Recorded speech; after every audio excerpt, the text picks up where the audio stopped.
তো এক লোকের 40 বছর ঘুম নাই, চোখের মধ্যে কোনো ঘুম নাই, কোনো ডাক্তার চিকিৎসা করে তাকে ঘুম দিতে পারে নাই। একটা দ্বীনি জামাত, মুসলমানদের একটা দাওয়াতি কাফেলা ওই এলাকায় গিয়েছে।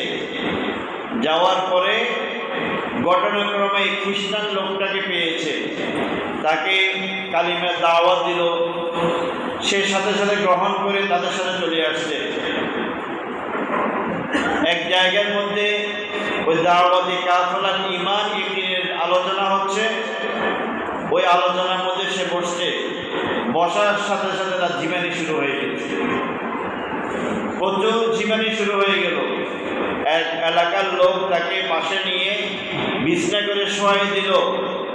শোয়াই দেওয়ার পরে 3-4 ঘন্টা ঘুম যাওয়ার পরে সে উঠে বলল, 40 বছর পর্যন্ত আমার চোখের মধ্যে ঘুম নাই, কারণ ডাক্তার চিকিৎসা করে ঘুম দিতে পারে নাই।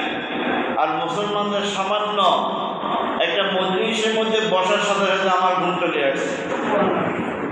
নিশ্চয়ই এই লোকগুলো খুব ভালো লোক, এবং তার একটা ভক্তি শ্রদ্ধা শুরু হয়ে গেল। তাদের আলাপ আলোচনা শুনে এক পর্যায়ে এই খ্রিস্টানটা মুসলমান হয়ে গেল।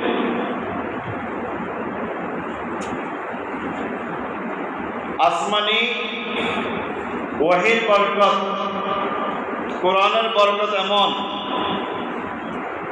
যারা আমলি হয়, যারা কোরআনের আমল করে, কোরআনকে ধরে আঁকড়ায় ধরে, তাদের অবস্থা এমন হয় যে তারা পানির উপর দিয়ে হাঁটতে পারে। যেমন আপনাদের সকলের জানা শাহজালাল ইয়েমানি রহমতুল্লাহ আলাই গৌর গোবিন্দের অত্যাচার, নিপীড়ন, নির্যাতন বন্ধ করার জন্য সিলেটের সুরমা নদীর উপর জায়নামাজ বিছিয়ে নদী পার হয়েছে। ইমাম শাফি রহমতুল্লাহ আলাই রোম সম্রাটের মোকাবেলা করতে গিয়ে রোম সম্রাটের পক্ষ থেকে একটা প্রতিনিধি এসেছিল যে আল্লাহর অস্তিত্ব নাই, তারা প্রমাণ করবে। ইমাম শাফি রহমতুল্লাহ আলাই বলেন, আল্লাহর অস্তিত্ব আছে, আল্লাহ একজন, মুসলমানদের পক্ষ থেকে তিনি তার প্রমাণ করবেন। সেই জন্য একটা নির্দিষ্ট তারিখ দিন ধার্য করা হয়েছে। ইমাম শাফি রহমতুল্লাহ আলাই আলোচনা করবেন। এর আগে নদীর মাঝখানে হেঁটে হেঁটে গিয়ে জায়নামাজ বিছিয়ে 2 রাকাত নামাজ পড়েছে। খ্রিস্টান পণ্ডিতরা অবস্থা দেখে আশ্চর্য হয়ে গেল। তারা বলল যে মুসলমানদের এই আলেমের এত পাওয়ার, পানির উপর দিয়ে হেঁটে জায়নামাজ বিছিয়ে পানির উপর নামাজ পড়েছে, এটা তো অনেক আশ্চর্য বিষয়। তখন তার রোম সম্রাটকে গিয়ে বলল, এই যে ব্যাপার, আমরা আজকে বহস, মুবাহাসা, তর্ক বিতর্ক ছেড়ে আমরা চলে এসেছি। কারণ সকল খ্রিস্টানরা যদি কোনো মুসলমানদের আলেম ইমাম শাফি এই কেরামত দেখে, তাহলে কেউ ফিরে আসবে না, সবাই কালিমা পড়ে মুসলমান হয়ে যাবে।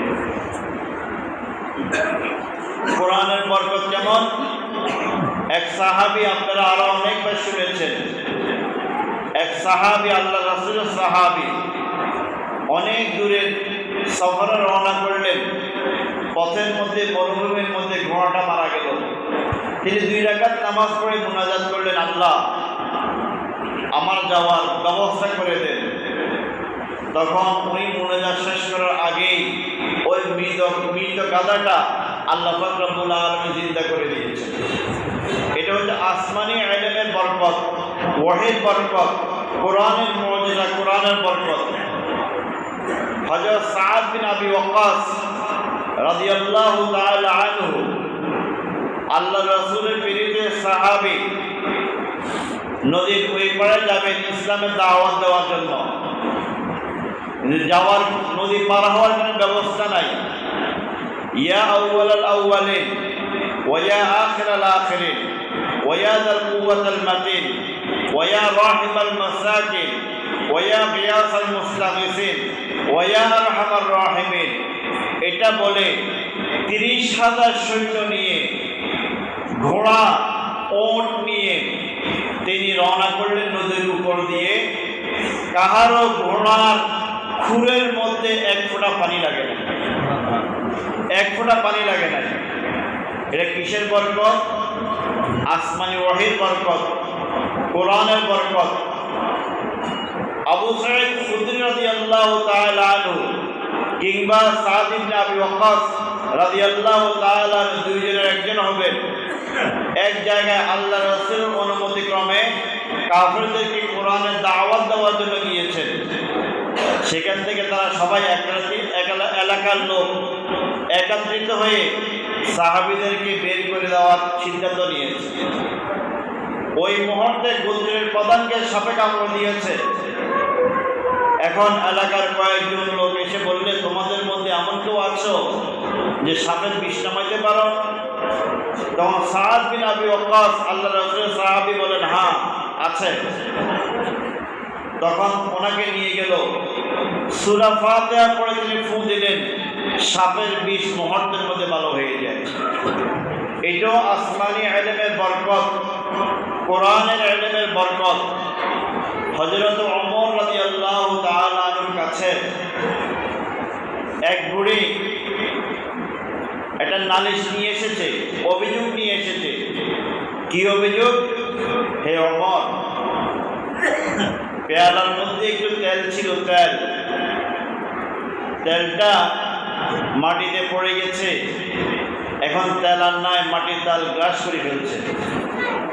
আজকে দ্বিপ্রহরে যে তরকারি পাকাবো ব্যবস্থা নাই।